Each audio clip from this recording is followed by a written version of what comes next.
संकल्प यशाचा मोफत मार्गदर्शन वर्गामध्ये मी घोरपडे सर आपल्या सर्वांचं सहर्ष असं स्वागत करतो।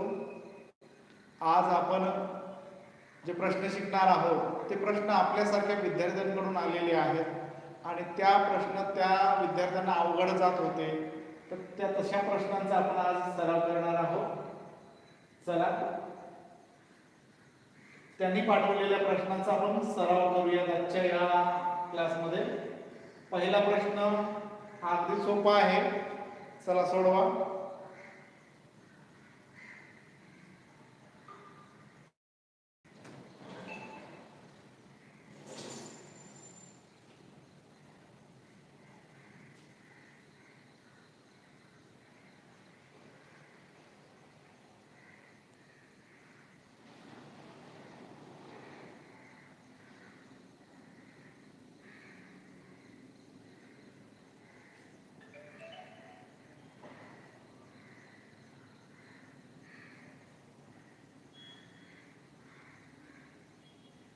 बऱ्याचशा विद्यार्थ्यांचं उत्तर यायला लागलेलं आहे। आज आपल्याला फास्ट घ्यायचे आहेत, अनेक प्रश्नांना आपल्याला स्पर्श करून पुढे जायचं आहे। तर विद्यार्थी मित्रांनो, हा प्रश्न काही एवढा अवघड नव्हता। बघा, आपल्याला m ची किंमत आपल्याला 4 दिलेली आहे। आपण त्या m खाली 4 लिहूया, गुणिलेला गुणिलेचं चिन्ह लिहूया। n ची किंमत किती आहे? 2 दिलेली आहे आपल्याला, आणि अधिक m म्हणजे 4 विद्यार्थी मित्रांनो, आणि भागिलेला भागिलेचं चिन्ह आणि n ची किंमत 2। आता तुम्हाला माहित आहे विद्यार्थी मित्रांनो, कंचे भागू बेव, कंचे भागू बेव हे तुम्हाला शिकवलेलं आहे। त्या पद्धतीनं आपल्याला हे गणित सोडवायचं आहे। आता कण म्हणजे कंस, चे आहे का त्याच्यामध्ये? चे नाही। भा म्हणजे भागाकार, तर आपल्याला पहिला भागाकार करून घ्यावा लागेल। याचं उत्तर विद्यार्थी मित्रांनो किती येते? 4 भागिले 2, 2 येतं, अधिकला अधिकचं चिन्ह। आता याच्यामध्ये ही क्रिया करून घ्यावी लागेल, गुणाकार। 4 दोन्ही 8, आणि 8 अधिक 2 बरोबर काय होतं? 10। 10 हे या प्रश्नाचं उत्तर यायला पाहिजे होतं। अशाच पद्धतीचे काही मिक्स प्रश्न आहेत, त्याचा आपण आता सराव करणार आहोत। 10 ज्यांचं उत्तर आहे त्यांचं उत्तर बरोबर आलेलं आहे। चला पुढचा प्रश्न बघूया। जास्तीत जास्त आपल्याला सराव करून घ्यायचा आहे आज। हा एक प्रश्न फक्त बघा, आता तुम्हाला सोडवता येतो का ते बघूया, आणि नंतर मी तुम्हाला त्याचं स्पष्टीकरण सांगतो।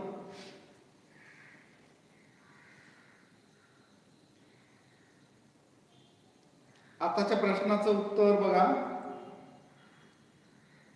सर्वात पहिलं मृण्मयीचं होतं। श्वेता,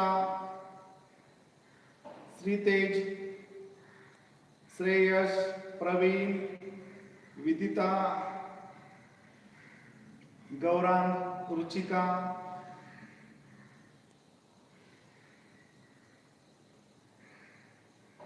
वंश, दळवी, श्रेया, सलोनी, सुहानी या विद्यार्थ्यांचं बरोबर होतं। त्याचबरोबर रुचिका, गवाळी, गार्गी या विद्यार्थ्यांचं देखील बरोबर होतं। चला पुढचा प्रश्न विद्यार्थी मित्रांनो, आज आपल्याला जास्तीत जास्त प्रश्नांचा सराव करायचा आहे। पुढचा प्रश्न, या प्रश्नाचं उत्तर द्यायचं आहे तुम्हाला। तुम्हाला 1 मिनिटाचा वेळ देणार आहे मी। 1 मिनिटामध्ये जास्तीत जास्त 1.25 ते 1.5 मिनिटामध्ये तुमचं ह्या प्रश्नाचं उत्तर झालंच पाहिजे। बघा, 2 अंकाच्या प्राकृतिक संख्यांची संख्या, फक्त शब्दरचना क्लिष्ट केलेली आहे, बाकी काही नाही। 2 अंकाच्या प्राकृतिक संख्यांची संख्या किती आहे याचाच अर्थ आपल्या मराठी भाषेमध्ये, सोप्या भाषेमध्ये 2 अंकी एकूण किती संख्या आहे असा आहे। बघा, 2 अंकी एकूण संख्या किती आहे? तर तुम्हाला माहित आहे 2 अंकी पाठांतर केलेलंच असेल, पाठांतर नसेल तरी टेन्शन घेऊ नका। बघा, आपल्याला 2 अंकी संख्या जर बघायची असतील तर आपण बघायचं की 3 अंकी सर्वात मोठी संख्या कोणती आहे?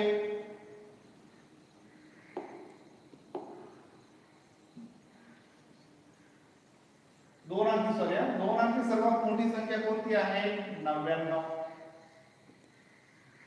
त्यातनं एक अंकी सर्वात मोठी संख्या वजा करायची विद्यार्थी मित्रांनो. एक अंकी सर्वात मोठी संख्या कोणती मग? 9. मग याची वजाबाकी जर केली तर आपल्याला 2 अंकी संख्या मिळतात. 2 अंकी संख्या काढायची असतील तर कसं करायचं? 2 अंकी सर्वात मोठी संख्या घ्यायची, त्यातनं एक अंकी सर्वात मोठी संख्या वजा करायची, म्हणजे आपल्याला कळतं की 2 अंकी 90 संख्या आहे.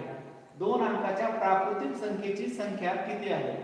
बघा, केवळ शब्दरचना क्लिष्ट असल्यामुळे तुम्हाला प्रश्न समजलेला नसेल, नाहीतर या प्रश्नाचं उत्तर सर्वांना येतं. आता तसं त्याच पद्धतीने आहे, 3 अंकी संख्या किती आहे असं जर विचारलं तर 999 वजा 3 अंकी सर्वात मोठी संख्या, त्यातनं 2 अंकी सर्वात मोठी संख्या वजा करायची.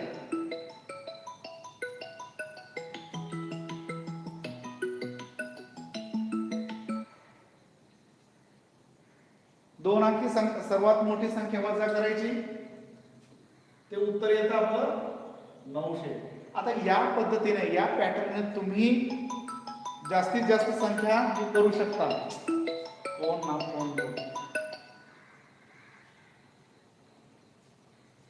मध्ये मध्ये डिस्टर्ब करताय. तर अशा पद्धतीने गेल्यानंतर तुम्हाला या पॅटर्नने आपल्याला अनेक 4 अंकी संख्या असतील, 5 अंकी संख्या असतील, या संख्या काढता येतील. चला पुढे बघूया. तिसरा प्रश्न.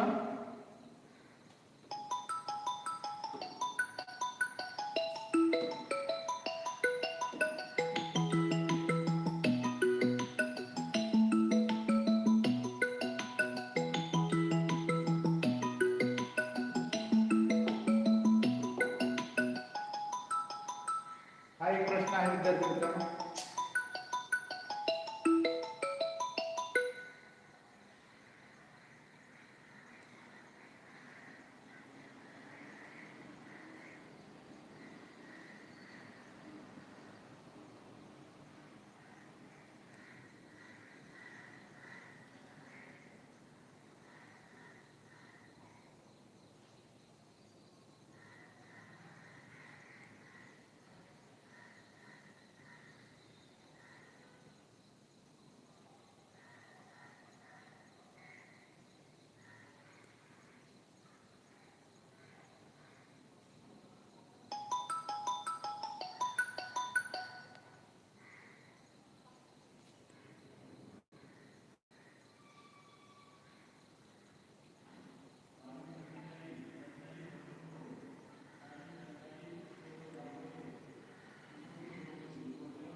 नमस्कार सर, त्या फोनवरून क्लास चालू आहे त्यामुळे उचलला.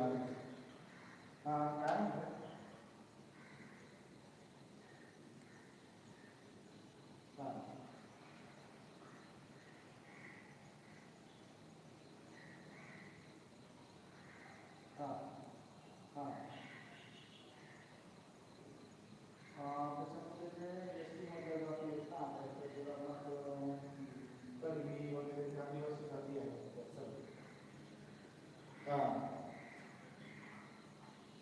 महाराष्ट्रात नंदुरबार, गडचिरोली, त्याच्यानंतर नाशिक वगैरे आहे.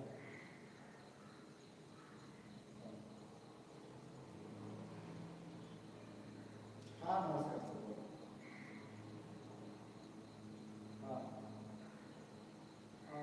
आंध्र आहे,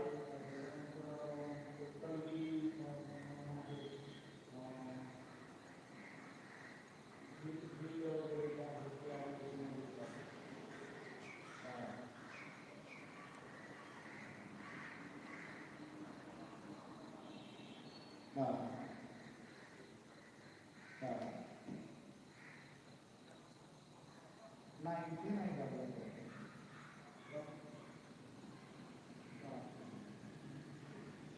नाशिक, नंदुरबार, गडचिरोली, चंद्रपूर.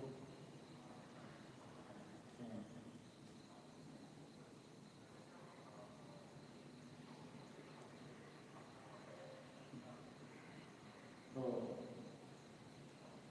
चालेल. चला विद्यार्थी मित्रांनो, फोन मध्ये चालल्यामुळे थोडंसं हे झालं.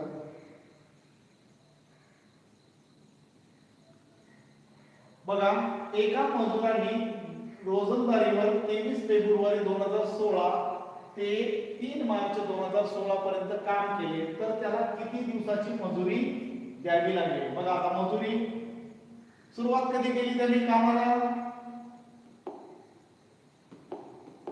23 फेब्रुवारीला. बरेच विद्यार्थी काय करतात बघा, 23 फेब्रुवारी सोडून देतात, 24 पासून सुरुवात करतात.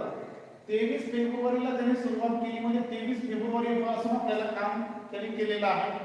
23 फेब्रुवारी, 23, 24, 25, 26, 27, 28. जनरली 28 काही जणांनी केलं असेल, पण लक्षात ठेवा विद्यार्थी मित्रांनो, हा 2016 हे लीप वर्ष आहे. ज्या वर्षाच्या शेवटच्या 2 अंकांना 4 ने निशेष भाग जातो त्या वर्षाला लीप वर्ष म्हणतात. आणि लीप वर्षामध्ये फेब्रुवारी महिना हा 29 दिवसाचा असतो.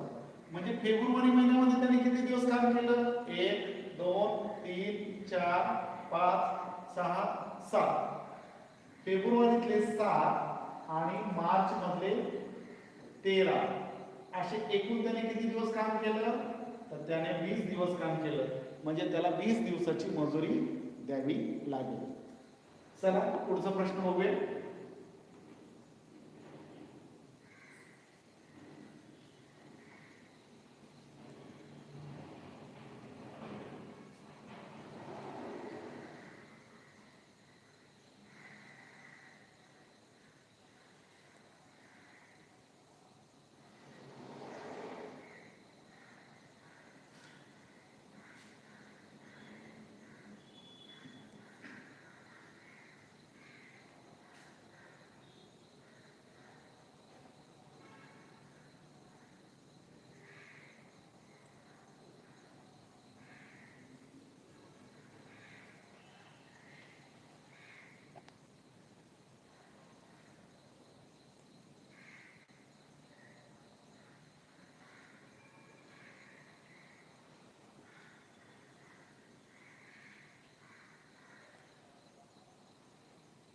बघा, 20 हे उत्तर बऱ्याच जणांचं होतं. सर्वात पहिलं उत्तर कोणाचं होतं बघा? काही जणांनी 19, 20 असं लिहिलं होतं. प्रवीण याचं सर्वात पहिलं उत्तर होतं. 2 नंबरला उत्तर होतं केडीचं, केडीचं. 3 नंबरला उत्तर होतं आर्याचं. 4 नंबरला होतं श्रीरंग, गवाळी, सोहम, आर्या, सानवी, संदीप या विद्यार्थ्यांचं उत्तर बरोबर होतं. आणखी काही विद्यार्थ्यांचं उत्तर बरोबर होतं. अवधूतने 30 लिहिलं होतं बघा. ह्या अशा साध्या साध्या सोप्या सोप्या आपण चुका करतो आणि प्रश्न एकदम सोपा होता, काही नव्हतं त्या प्रश्नामध्ये. मग अशा चुका होता कामा नये. एकदम प्रश्न व्यवस्थित वाचून घ्या. प्रश्न एक वेळा नाही समजला तर 2 वेळा वाचा, जेणेकरून त्या प्रश्नामध्ये आपल्याला चुका होणार नाही. सोपा प्रश्न असतो, फक्त वाचनाची किंवा घाईमध्ये आपण करतो आणि त्यामुळे चुका होतात. काही काही साध्या ज्या संकल्पना आहेत त्या आपल्याला माहीत असल्या पाहिजेत. लीप वर्ष म्हणजे काय, कधी असतं, लीप वर्षाचा परिणाम कोणत्या महिन्यातल्या किंवा कधी होतो, कधी होत नाही, या सगळ्या गोष्टी आपल्याला माहीत असल्या पाहिजेत. आणि ह्या गोष्टी सगळ्या आपल्याला सरावात नाही येत असतात. चला, साखरेची किंमत प्रति किलोग्रॅम आहे, ग्रॅम. ते टाईप होताना लक्षात अशा काही चुका ज्या होतात ना टाईप करताना, ग्रॅम हे थोडंसं लक्षात ठेवा. हे कट आहे. 40 रुपयावरून 0.8 रुपये कमी झाली. शंकररावांनी 13 किलो 500 ग्रॅम साखर खरेदी केली तर त्यांना दुकानदारास द्यावी लागणारी रक्कम किती? बघा विद्यार्थी मित्रांनो, पहिली साखरेची किंमत काय होती? 40 रुपये होती. आता साखरेची किंमत किती रुपये झालेली आहे? तर 39 रुपये आणि 20 पैसे अशी झालेली आहे. 80 पैसे कमी झालेली आहे साखर. 40 रुपयाला होती, आता 80 पैसे. 0.8 या शब्दाचा अर्थ आहे 80 पैसे कमी झाले. मग आता साखरेची किंमत किती झाली? 39 रुपये 20 पैसे. त्याने साखर घेतली किती? 13 किलो 500 ग्रॅम. मग आपण जसा गुणाकार करतो ना, सेम टू सेम तशाच पद्धतीचा गुणाकार करायचा आहे. दशांश तळाचा नंतर विचार करूया आपण. बघा, 5 दोन्ही 10, 10 शून्य हाताला 1, 9 5 45, 45 आणि 1 46, 46. त्याच्यानंतर 46 ला 6 हातच्या 4, 5 त्रिक 15, 15 आणि 4 19, 19 ला 19. कारण पुढे कुठलीही संख्या नाही. तिकडे मी जरा इकडे लिहून घेतो कारण तिथे जागा होणार नाही. इथे लिहून घेतो उत्तर. तुम्ही पण लक्षात ठेवा, जेव्हा तुम्हाला माहिती आहे की आपल्याला 3-4 स्टेप गणित करायचं आहे तेव्हा व्यवस्थित कागदावर मधोमध तुम्ही ती प्रश्न लिहायचा प्रयत्न करा, सोडवायचा प्रयत्न करा. कारण काय होतं, अशीच कंडिशन येते परीक्षेमध्ये. आपण काय करतो, एकदम काठीला कुठेतरी कच्चा काम करायला जातो आणि इथे जागा पुरे होत नाही आणि मग हे पूर्ण खोडतो आणि दुसरीकडे पुन्हा लिहायला सुरुवात करतो आणि त्यामध्ये आपला वेळ जातो. तेव्हा बघा, माझ्याकडे सुविधा आहे, तुमच्याकडे तिथे पेपरमध्ये सुविधा नसणार आहे. बघा, आता 5 ने गुणून झालेलं आहे. आता आपल्याला गुणायचं आहे कशाने? इथे 0 देतो मी. आता 3 ने गुणायचं आहे. 3 दोन्ही 6, 3 नवे 27, 27 ला 7 हातच्याले 2, 3 त्रिक 9, 9 आणि 2 11 होतात विद्यार्थी मित्रांनो. 11 ने इथे लिहिले, 11 इथे लिहिले. आता आपल्याला 1 ने गुणून घ्यायचं आहे. 1 ने कुठल्याही संख्येला गुणला असता गुणाकार तीच संख्या म्हणजे मोठी संख्या येते. म्हणजे उत्तर काय येणार आहे आपल्याला? पहिलं हे लिहिण्याच्या अगोदर हा 0 एकक स्थानचा, दशक स्थानावर 0 लिहावं लागेल कारण एकक, दशक, शतक. शतक स्थानापासून त्याचं उत्तर सुरू होईल. हा शतक स्थानाचा आपण करतोय आणि त्याचं उत्तर काय येणार आहे? 2, 9 आणि 3. याची जर बेरीज आपण विद्यार्थी मित्रांनो केली तर ती बेरीज किती येणार आहे? 0, 6 6 12, 12 2 हाताला 1, 9 9 18, 18 आणि 19, 19 ला 1 हाताला 1, 9 आणि 2 11, 11 आणि 1 हातचालीला 12, 12 2 हातचाला 1, 3 आणि 1 4, 4 आणि 1 5. आणि बघा विद्यार्थी मित्रांनो, आता दशांश तळाकडे यायचं आहे आपल्याला. इथे 1 नंतर दशांश तळ होता आणि इथे 1 नंतर. या दशांश तळाची गुणाकारामध्ये बेरीज होते. इथला 1 नंतर दशांश तळ आणि इथला 1 नंतर.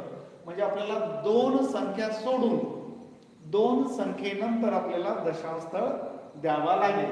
मग मी 2 संख्या सोडतोय, 1 2, इथे दशांश तळ देतोय. म्हणजे आपलं उत्तर येणार आहे. त्याला किती द्यावे लागतील? 13 किलो 500 ग्रॅम साठी 529 रुपये आणि हे 20 पैसे आहेत विद्यार्थी मित्रांनो. एवढे रुपये त्याला पेड करावे लागतील, द्यावे लागतील. चला पुढचा प्रश्न बघूया. थोडस तुम्हाला व्यवस्थित दिसावं यासाठी खालच्या ह्याच्यात घेतो.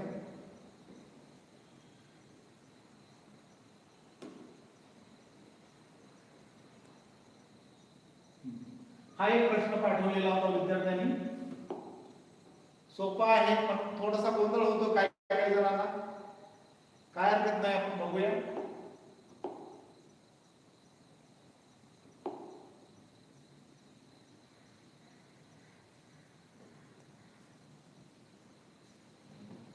शांत डोक्याने करा विद्यार्थी मित्रांनो.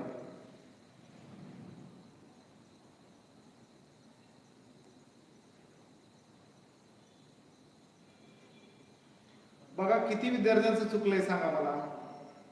अनेक विद्यार्थ्यांचं चुकलं. का चुकलं असेल बरं? तर त्याने काय केलं, 8 रुपयाने कमी झाली असं लिहिलं असेल. म्हणजे 32 रुपयाने गुणल्यामुळे तुमचं उत्तर चुकलेलं आहे.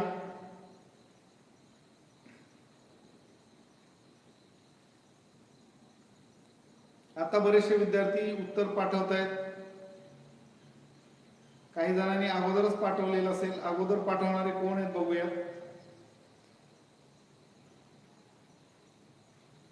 अगोदर पाठवणारा,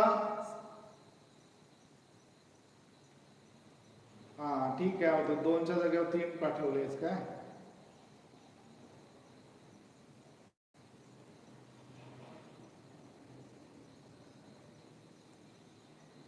साखरेच्या पुढचा शब्द दिसत नव्हता.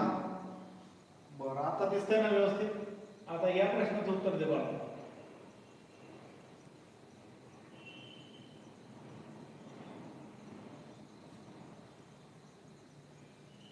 थोडस तुमची हे करून घेतो. बरोबर आहे तुमचं म्हणणं, थोडीशी लेंथ कमी करतो. आता प्रॉब्लेम येणार नाही तुम्हाला, आता प्रॉब्लेम येणार नाही.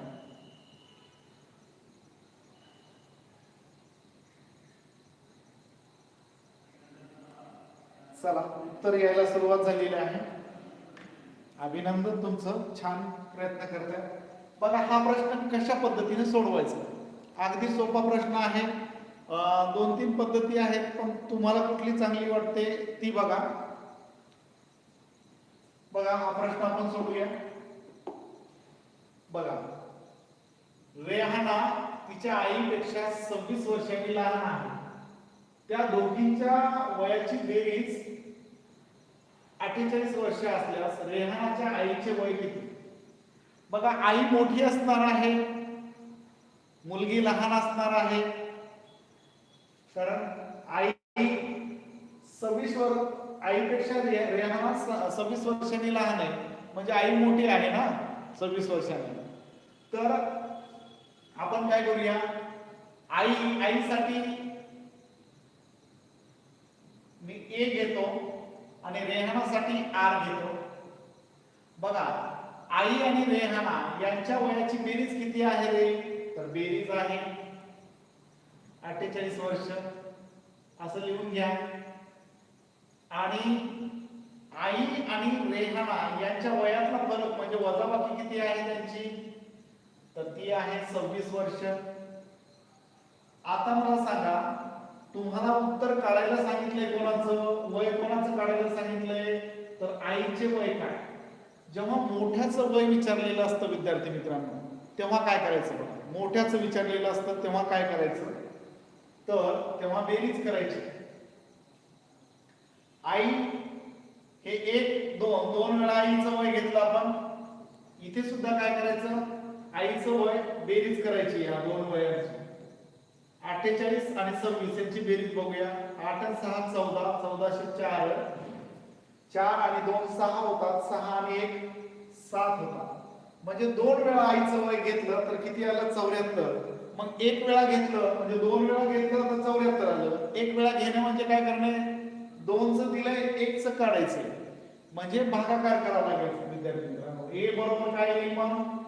74 भागिले एचा जोडीदार काय? 2. तो 2 आपण हे करून घ्या. बे 1 बे, बे 2 4, बे 3 6, बे 3 6. या 7 मध्ये 1 उरला, तो मी इकडे पुढे बाजूला घेतला. 14 झाले. बे 7 14, म्हणजे आईचं वय किती आहे विद्यार्थी मित्रांनो?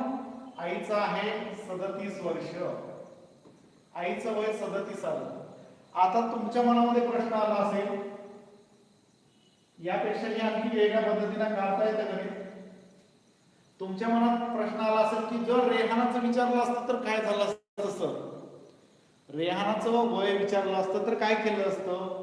तर बघा, रेहानाचं वय विचारलं असतं तर वजाबाकी करायची. कारण लहानाचं वय जर विचारलं असेल, जो लहान वयाने असेल त्याचं जर वय विचारलं तर वजाबाकी करायची. वजाबाकी करताना मात्र हे 2 आर घ्यायचेच. 2 आर घ्या, 2 आर घ्या आणि आता इथे मात्र वजाबाकी करा. 8तनं 6 गेले, 2 राहिले.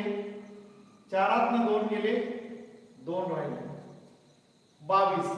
2 आर बरोबर 22. तर 1 रेहाना बरोबर काय येणार आहे? 22 भागिले 2. तर बघा, तुम्हाला माहित आहे बेच्या पाड्यामध्ये बे 1 नंबरला येतात, पुन्हा बे 1 नंबरला, म्हणजे 11 दोन्ही 22 किंवा बे 11 22. तर रेहानाचं वय विद्यार्थी मित्रांनो 11 वर्ष आहे. लहानाचं काढायचं असेल तर अशा पद्धतीने वजाबाकी करा. मोठ्याचं काढायचं असेल, मोठा माणूस मोठा जे आहे वडील आणि मुलाचं वय दिलेलं असतं, किंवा दोन संख्येची, हाच प्रश्न किती प्रकारे येतो बघा. दोन संख्येची बेरीज एवढी आहे, त्यातली तफावत किंवा त्यातला फरक एवढा आहे, तर मोठी संख्या कोणती? किंवा दोन संख्येची बेरीज एवढी आहे, त्याचा फरक एवढा आहे, तर लहान संख्या किती असेल? अशा पद्धतीचे प्रश्न तुम्हाला स्कॉलरशिप असेल, नवोदय असेल, या परीक्षेमध्ये आलेले आहेत. आणखी तुम्ही सराव करताना तुम्हाला ह्या अशा पद्धतीचे प्रश्न भेटत असतील, तर अशा पद्धतीने तुम्ही सोडून घेऊ शकता. काही जणांना दुसरी पण पद्धत आहे, पण मला ही चांगली वाटते, कारण चुका होत नाही. घाईघाईमध्ये काय होतं, शॉर्टकट पद्धती आहेत पण चुका होतात.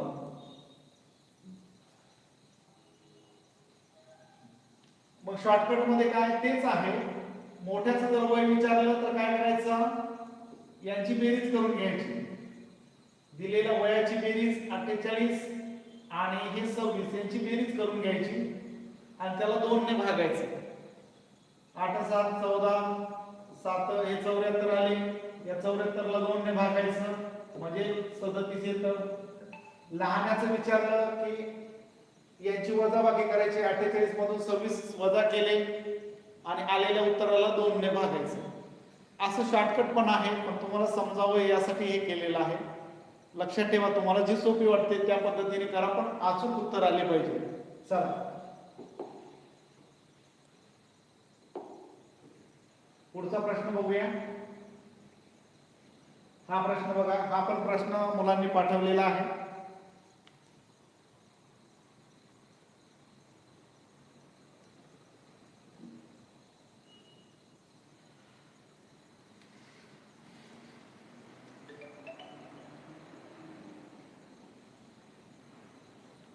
जवळजवळ बऱ्याचशा विद्यार्थ्यांचं उत्तर बरोबर होतं.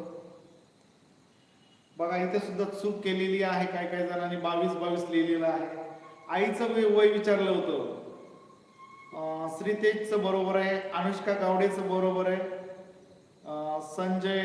संजय चुकलेलं होतं. अवधूत बरोबर आहे. दळवीचं बरोबर आहे. नक्ष बरोबर आहे. प्रवीणचं बरोबर होतं. मृणमयीचं बरोबर होतं. आर्याचं बरोबर होतं. प्रवीणचं बरोबर होतं. स्वराचं बरोबर होतं. प्रथमेशचं बरोबर होतं. धनराज महेश चुकलं होतं बाळा. पालकर बरोबर होतं.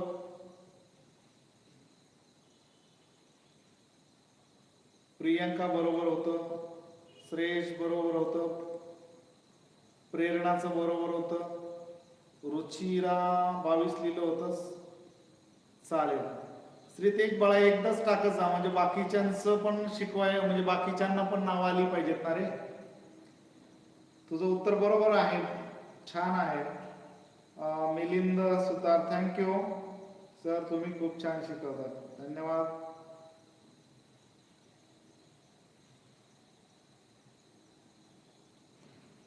चला पुढचं बघूया.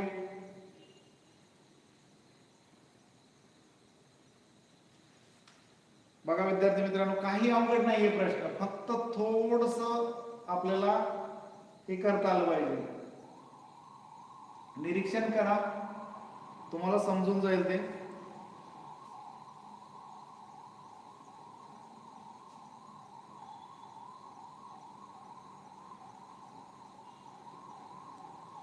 सांगू का, जास्त वेळ घालून उपयोग नाही आपल्याला. आपल्याला आणखी बरेचसे प्रश्न घ्यायचे.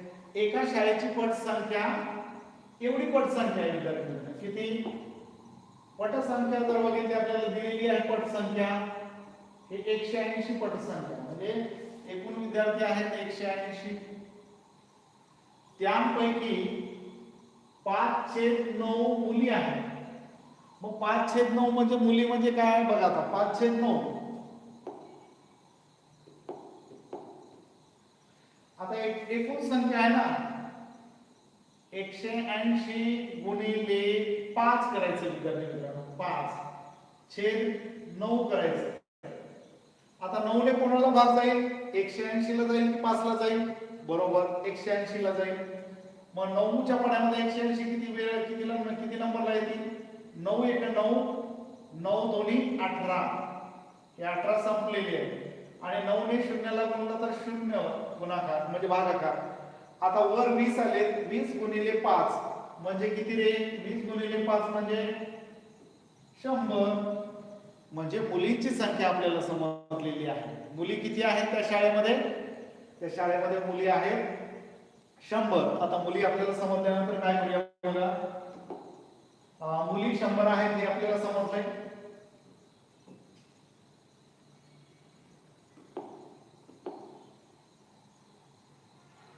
मुली 100 आहेत हे आपल्याला समजलंय. आता काय म्हणताय ते पुढे बघूया. इथपर्यंत आपण आलोय, इथपर्यंत आपलं झालेलं आहे. आणि मुलींपैकी 3/10 मुलींनी एका स्पर्धेत भाग घेतला. आता मुली किती होत्या? तर मुली होत्या 100 मुलींपैकी 3/10 मुलींनी म्हणजे गुणिले 3 भागिले 10. याचा अर्थ काय? 3/10 याचा अर्थ गुणिले 3, एकूण मुलीला गुणिले 3 भागिले 10. आता बघा 10 च्या पाड्यामध्ये 100 येतात. 10 1 10, 10 10 100.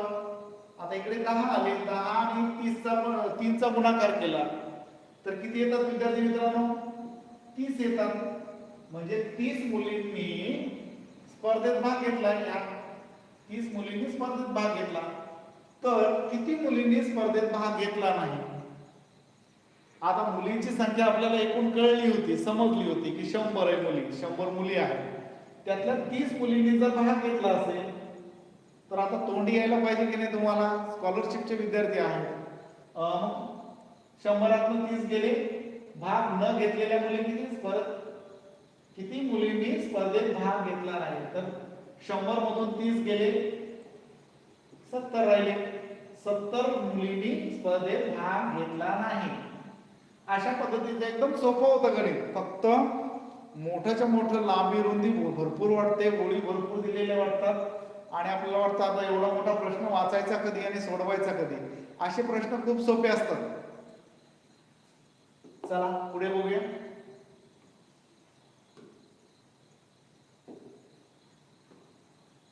हा एक प्रश्न आहे बघा, सरळ व्याजावरचा.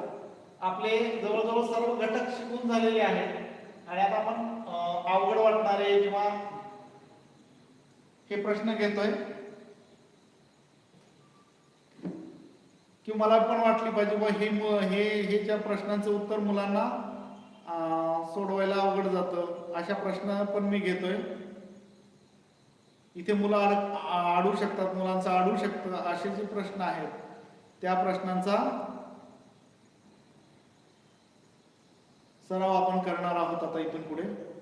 बघा सगळ्यांनी 10/7 10/7 का लिहिलं होतं काय कळत नाही. 10/7 का आहे याचा अर्थ काय? श्रीतेजचं मात्र उत्तर बरोबर होतं.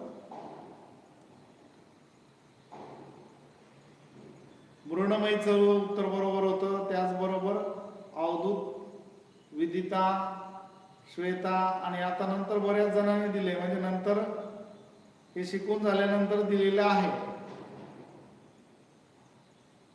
चला कंटाळून जाऊ नका, बरोबर बघा.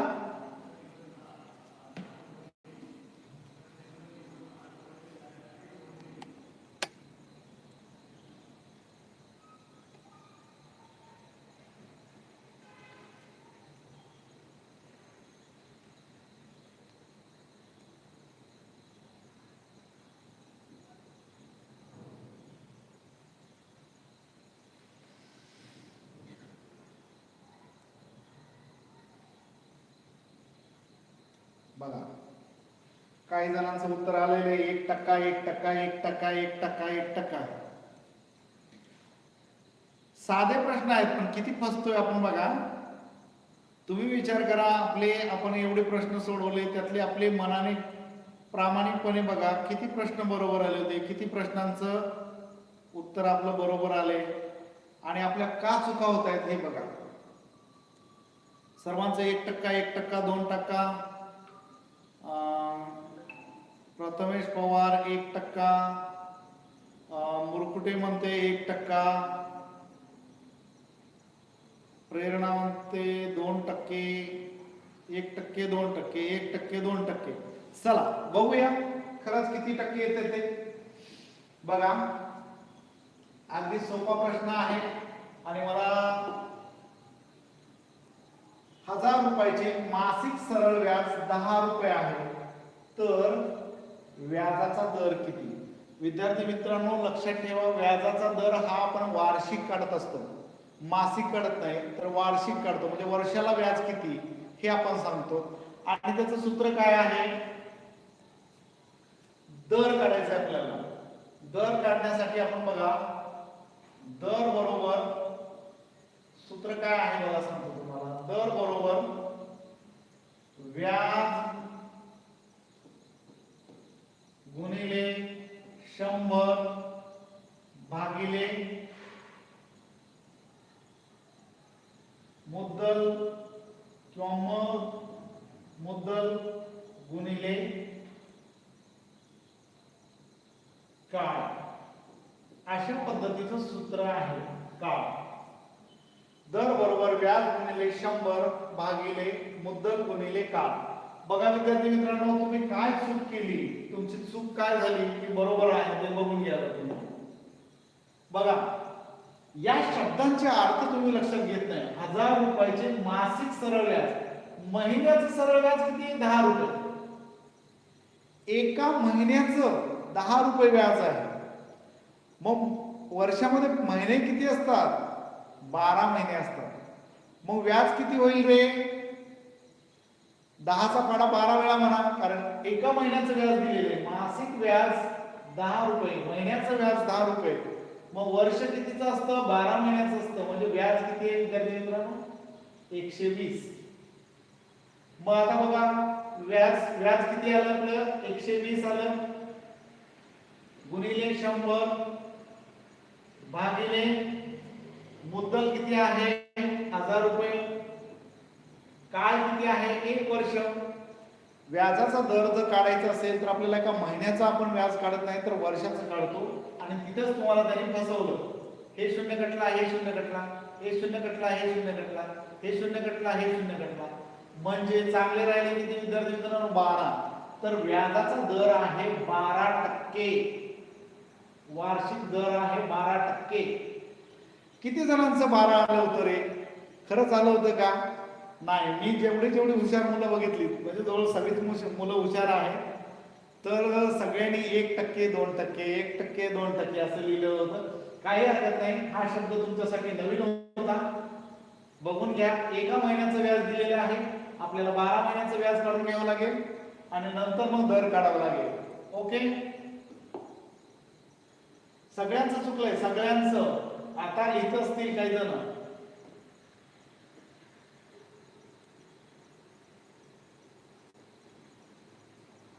आता बरेच जण 12% लिहित आहेत.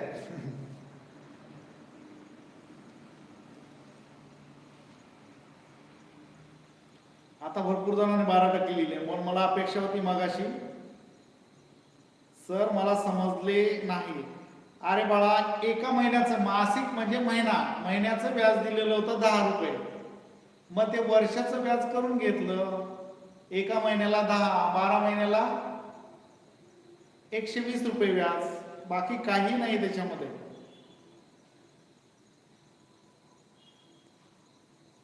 आता भरपूर जणांनी 12% लिहिले. आता काही अर्थ नाही. आता बघा, कालच हा घटक आपण शिकत होतो.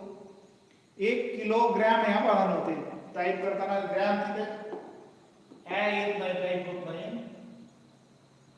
Gram, 1 kilogram.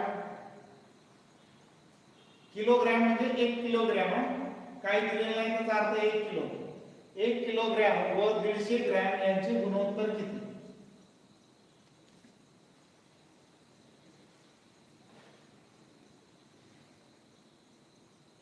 हा प्रश्न तुमच्यासाठी नवीन आहे का? ठीक आहे. हा प्रश्न नवोदयच्या पॅटर्न मध्ये येतो. मला जसे पाठवले तसे मी ते घेतलेले आहे. चला बघा, 1 किलोग्रॅम म्हणजे 1000 ग्रॅम. भागिले 150 ग्रॅम. आता बघा याचा आपण भागाकार करून घेऊया. हा शून्य कटला, हा शून्य कटला, वर राहिले 100, खाली राहिले 15. आता बघा दोन्ही संख्या कोणाच्या पाड्यामध्ये येतात रे? 5च्या पाड्यामध्ये येतात. 5च्या पाड्यामध्ये 15 किती नंबरला येतात? तर 3 नंबरला येतात. 5च्या पाड्यामध्ये 100 किती नंबरला येतात? तर 20 नंबरला येतात. बघा काय करतोय मी, अति संक्षिप्त रूप करून घेतोय.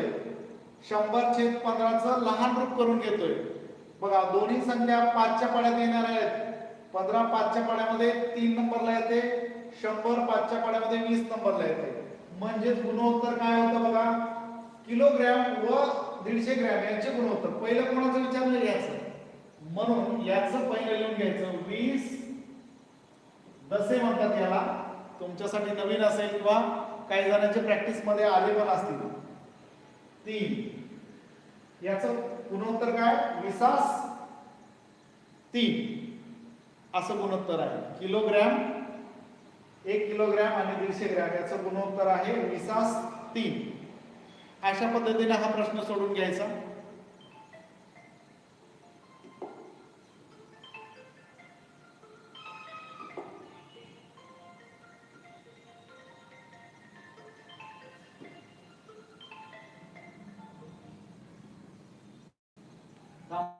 एक मिनिट. बघा आता हा प्रश्न तुम्ही सोडून घ्यायचा आहे. दिसतं ना सर्वांना?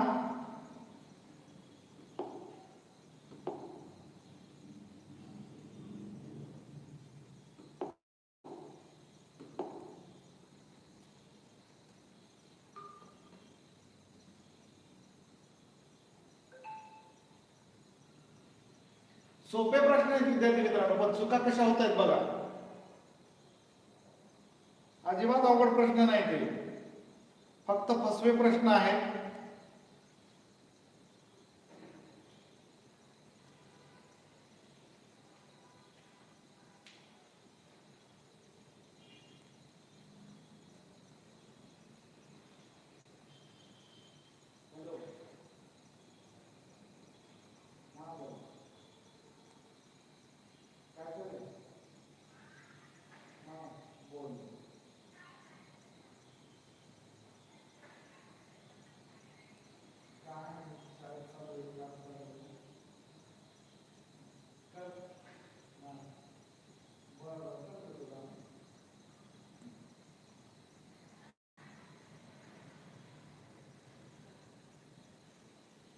सोडवले का विद्यार्थी मित्रांनो?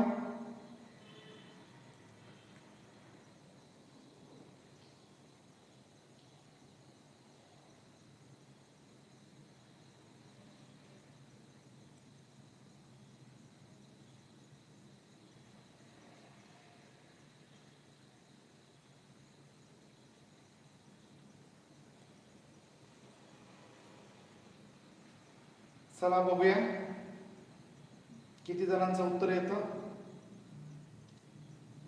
प्रश्न अगदी सोपे सोपे आहेत, फक्त काळजीपूर्वक करायचं आहे, समजून घ्यायचंय, काळजीपूर्वक करायचंय. हे प्रश्न जे आहेत ते 200+ विद्यार्थ्यांसाठी म्हणजे अशाच पद्धतीचे प्रश्न असतात. 200+ वाले जे विद्यार्थी आहेत त्यांच्यासाठी हे प्रश्न आहेत. बघा सोडून घेऊया. बाजू 9 मीटर असणाऱ्या, इथे चौरस काढतो, याची बाजू 9 मीटर आहे. हा चौरस आहे, लक्षात ठेवा. जर 9 मीटर असणाऱ्या चौरसाची प्रत्येक बाजू 1/3 इतकी कमी केली, 1/3. आता 9 चे 1/3 किती रे?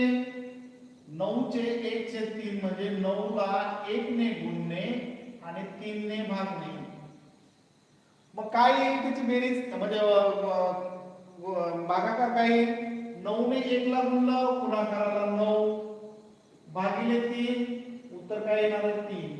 म्हणजे ही जी 9 मीटर बाजू होती ना, 9 मीटर होती बाजू पूर्वी, आता एवढ्याने कमी केली म्हणजे काय झाली, किती राहिली मग? बाजू झाली 3. अशी झाली बाजू. मग आता बाजू बाजू सॉरी हा बाजू एवढ्याने कमी केली म्हणजे होती किती 9 होती तर 3 1/3 म्हणजे किती 3 ने कमी केली म्हणजे किती राहिली आता 9 3 गेले 6 राहिले. मग बाजू चौरसाची एक बाजू आपल्याला माहित आहे 6 मीटर आहे. 6 मीटर तर त्याचं क्षेत्रफळ किती असणार आहे 6 चा वर्ग. चौरसाचे क्षेत्रफळ बरोबर काय असतं आता बघा 9 होतं आता झालं किती बाजू 6 झाली. आता 6 झाल्यानंतर चौरसाचे क्षेत्रफळ बरोबर काय असतं बाजू गुणिले बाजू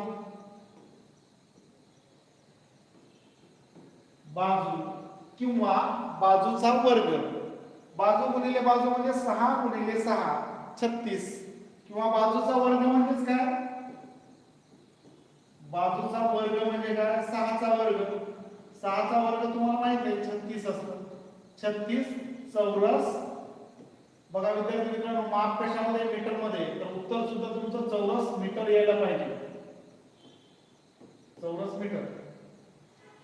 आता तुम्हाला प्रश्न कसा विचारतात बघा परीक्षेमध्ये बाजू 9 मीटर असणाऱ्या चौरसाची प्रत्येक बाजू 1/3 इतकी कमी केल्यास तयार होणाऱ्या चौरसाचे क्षेत्रफळ आणि पूर्वीच्या चौरसाचे क्षेत्रफळ याच्यातला फरक किती आहे. अशा पद्धतीचा प्रश्न तुम्हाला येऊ शकतो. लक्षात ठेवा असा प्रश्न येणार तुम्हाला. आता मग फरक काढता येऊ शकतो ना आपल्याला. पूर्वीच्या चौरसाचं क्षेत्रफळ किती होतं 9 चा वर्ग 81 होतं 81 चौरस मीटर. आणि आता नवीन बाजू एवढी कमी झाल्याने काय झालं बाजू झाली 6 चा वर्ग 36 चौरस मीटर. या दोन चौरसामधला फरक किती फरक म्हणजे वजाबाकी हो की नाही. काढता येऊ शकेल ना तुम्हाला. चला 100% येणार तुम्हाला काढता.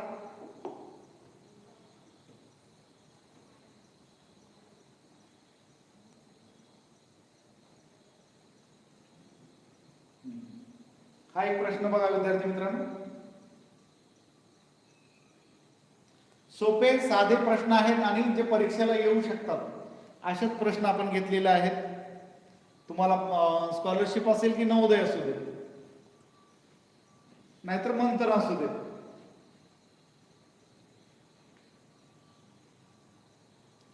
बघा 36 कोणाकोणाचं आलं होतं उत्तर 36 चौरस मीटर. वृषांक आलं होतं सानवी आलं होतं संदीप आलं होतं आर्या आलं होतं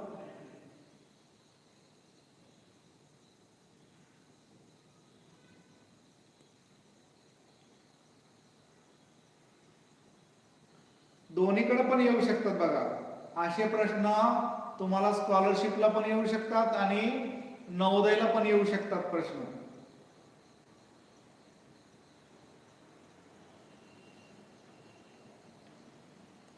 चौरस वगैरे आहेच ना आपल्याला परिमिती क्षेत्रफळ आहेच ना.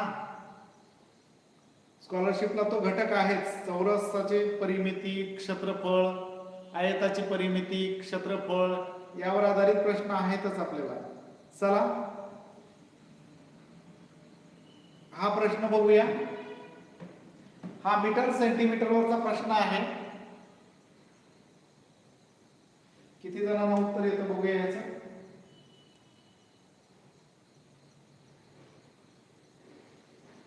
एकदम साधा प्रश्न आहे बघा काहीच नाही त्याच्यामध्ये.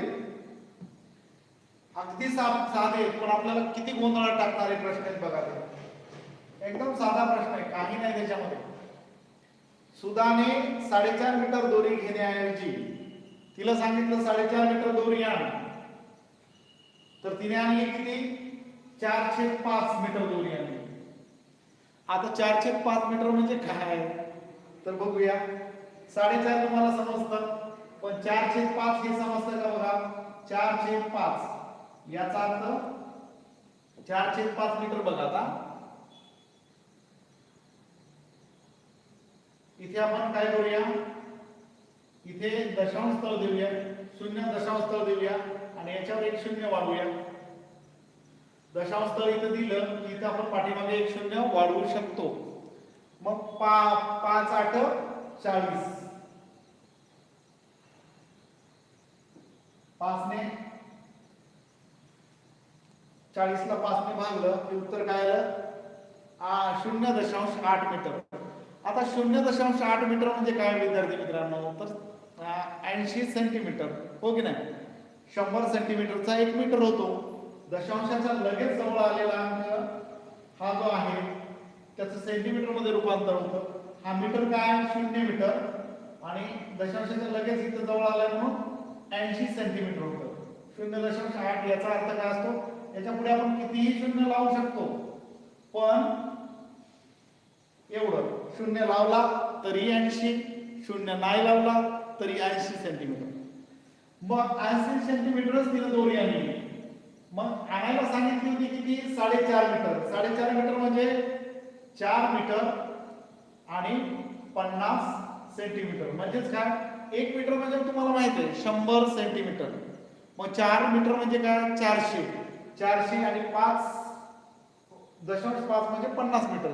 400 आणि 50 किती झाले, 450 सेंटीमीटर. आपण आपलं हे उत्तर आलेलं सेंटीमीटर मध्येच आहे ना, सेंटीमीटर मध्ये आहे म्हणून वजाबाकी केला तर तिने किती मीटर कमी दोरी आणली.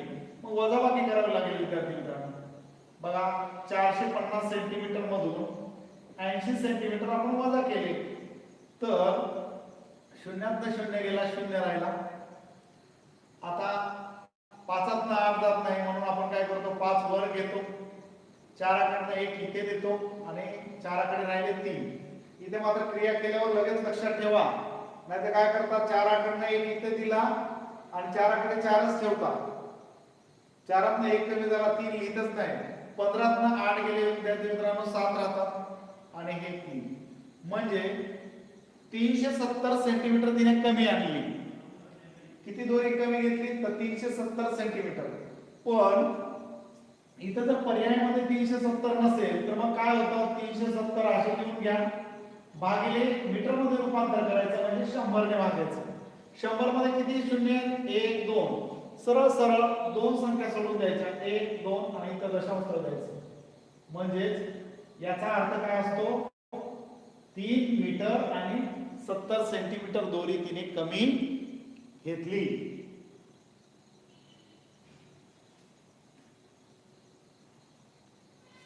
बघा तुमचं उत्तर आलंय का, 3.7 आलं असेल तरी ओके आहे, बरोबर आहे ते.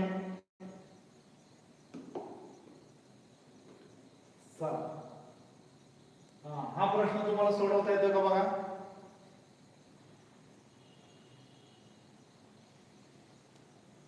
हा एक चॅलेंजिंग प्रश्न दिलाय तुम्हाला. तसा चॅलेंजिंग नाही, खूप सोपा आहे.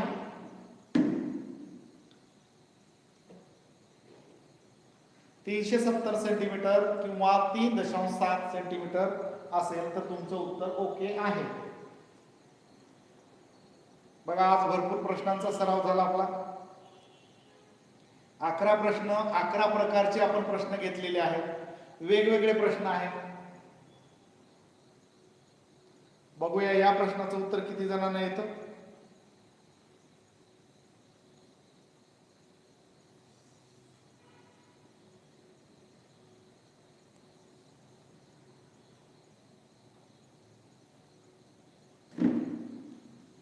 चार छेद 5 मीटर या शब्दाचा सुद्धा अर्थ लक्षात ठेवा.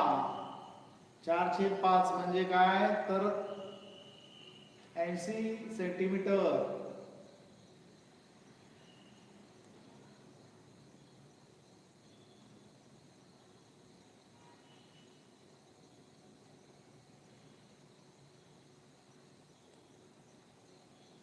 बघूया किती जणांचं उत्तर येतं. चला लवकर, चला. दिसतोय का प्रश्न? हा, तुम्हाला दिसण्यासाठी मोठं करून घेतलेलं आहे. बघा आता विद्यार्थी मित्रांनो, काही अवघड नाही. दोन संख्येची बेरीज 11 असून त्यांचा गुणाकार 30 आहे. आता अशा कोणत्या संख्या आहेत रे त्यांची बेरीज 11 येते आणि गुणाकार 30 येतो? बरोबर, 11 संख्या बघा, 11 जर कोणाकोणाचं आहे 10 आणि 11 होतात, 2 आणि 9 11 होतात, पण आपल्याला एवढं करायचं नाही. 5 आणि 6 11 होतात. बेरीज किती झाली पाहिजे? 11 झाली पाहिजे. 5 आणि 6 त्या संख्या आहेत आणि त्याचा गुणाकार किती आला पाहिजे? 30 आला पाहिजे. गुणाकार सुद्धा 30 येतो बघा, येतो की नाही? बेरीज 11 होते, बेरीज 11 होते आणि गुणाकार 30 होतो की नाही? तोंडी आहे. आणि मग आता तर त्या संख्येच्या वर्गांची बेरीज किती? मग 5 चा वर्ग किती रे बाळांनो? 5 चा वर्ग 25. 6 चा वर्ग किती? 36. याची बेरीज किती येणार आहे? हे वर्ग झाले या संख्येचा, 5 चा वर्ग 6 चा वर्ग आणि याची बेरीज केली. 6 5 6 11, 11 1 हाताला 1, 3 2 5 आणि 1 6. त्याच्या वर्गाची बेरीज किती आली? 61. मला वाटतं 61 बऱ्याच जणांनी लिहिलं होतं. 61 कोण लिहिले बघा? 6 मुलांनी बरोबर लिहिलेले. सलोनी सर्वात पहिले लिहिले, सानवी, रुशान, मृण्मयी आणि सार्थक आणि अवधूत या विद्यार्थ्यांनी लिहिलेला आहे. सर्वांना गुड नाईट. चला, आवडलं असेल शिकवलेलं तर सर्वांनी लाईक करा. आवडलं असेल, समजलं असेल तर लाईक करा.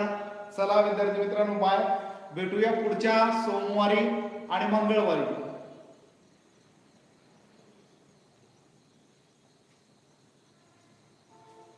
चाळीस जणांना समजलेलं आहे हे आज शिकवलेलं. बघा, लाईक करायला कंजूसी करत जाऊ नका. आम्हाला पण इंटरेस्ट येतो ना, मुलांना आवडतंय आपण शिकवलेलं, म्हणजे आपण शिकवलं पाहिजे. आपला हा क्लास एकदम फ्री आहे. एकही रुपया आपण कोणाकडूनही घेत नाही, मोफत आपण शिकवतोय. चला,